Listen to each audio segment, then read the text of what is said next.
সাহসী শামুক। এক সময় এক জমকালো বাগানে স্যামি নামে একটি ছোট শামুক বাস করত। স্যামি অন্যান্য শামুকের মতো ছিল না, বাগানের বাইরে বড় দুঃসাহসিক কাজের স্বপ্ন ছিল তার।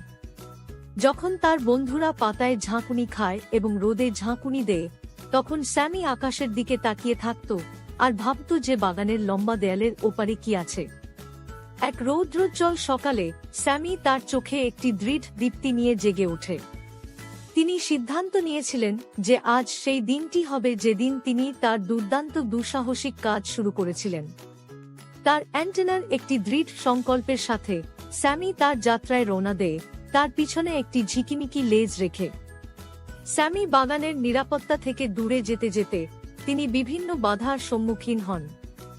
তাকে কৌতূহলী পাখিদের এড়িয়ে যেতে হয়েছিল, অতীতের ভয়ঙ্কর পোকামাকড়কে ঝেড়ে ফেলতে হয়েছিল এবং ঘন পাতার মধ্য দিয়ে নেভিগেট করতে হয়েছিল।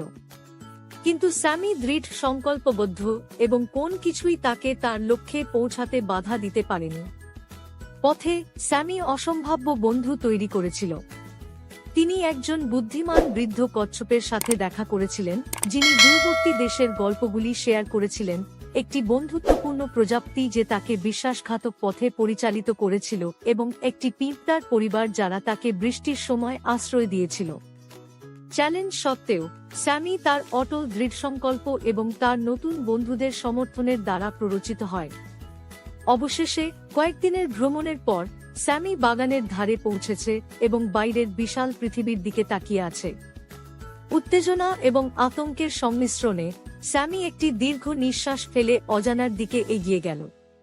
তার অ্যাডভেঞ্চার সবে শুরু হয়েছিল এবং তিনি জানতেন যে সামনে যত চ্যালেঞ্জই আসুক না কেন, তিনি একজন সত্যিকারের সুপারহিরোর মতো সাহস ও সংকল্পের সাথে তাদের মোকাবেলা